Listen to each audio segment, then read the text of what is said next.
with streaming, obviously you need a computer. That's the minimum thing. You need a fairly decent computer with a internet connection. I know obviously Russell's already mentioned about internet. One of the things with internet connection for streaming is you need to make sure you have a high upload speed.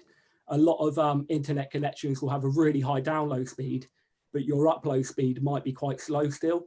And then you will find that's no good for streaming. So you might upgrade to a new internet connection that's, you know, promises really good download speed, but actually it's still not any good for streaming because the speed it sends data out from the church at is a lot slower. So yeah, with internet connection, again, that's just something that's really important. You have to have a good internet connection if you want to do anything live.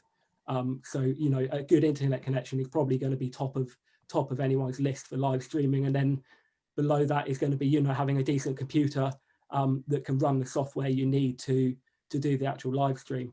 And then, of course, after that, it's just going to be looking at cameras and a way of then switching between multiple cameras if that's something you want to look at. So yeah, there's a few different options. So there's not really one answer to say spend this amount of money and you'll have a really good stream. You know, there's a lot of things to consider and to work out, you know, what's going to be best for you. And obviously, if you haven't got people to operate lots of equipment, then there is no point in your church spending lots of money on loads of new equipment if you've got no one there that knows how to use it. That's just an important thing. So in regards to, you know, camera switching and stuff, yeah, so if you're doing it live, you would normally use a video switcher. There's quite a few available on the market. You can get a decent video mixer for about £400 to £500, and that will allow you to plug usually 4 different cameras or laptop inputs into it, and you just then have buttons on the top to change between the camera inputs. But they also normally have a lot of basic effects, like you can fade between your camera inputs rather than just jump into them. And then they also allow you to do things like overlaying song words over the top of the camera feed. So obviously that's another important thing with churches, is churches have often asked me, you know, how do we show our PowerPoint slides or our song words as well as a video? And, you know, you do need a video mixer to be able to overlay it over the top, or as mentioned earlier, software like Pro Presenter allows you to overlay song words over the top of videos and stuff. But obviously there are other ways of doing it, you know, just by having your screen split. So you can send a split screen, so half your screen might have the song words on and half your screen might have the camera feed.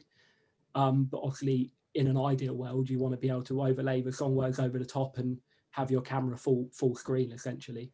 So yeah, there's a few different ways of doing it, and I'll just put a couple of links in the chat to a couple of different video camera switches as well.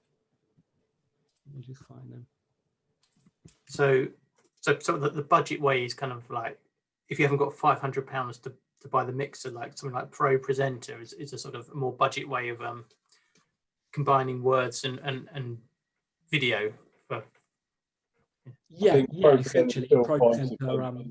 Yeah, sorry. You carry on, Josh.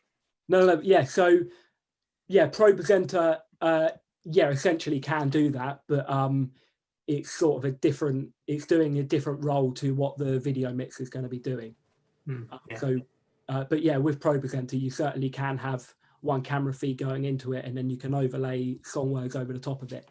But if you're talking multiple cameras, you can't really do it with just Pro Presenter. That's when you would need a little video switcher to switch between the cameras.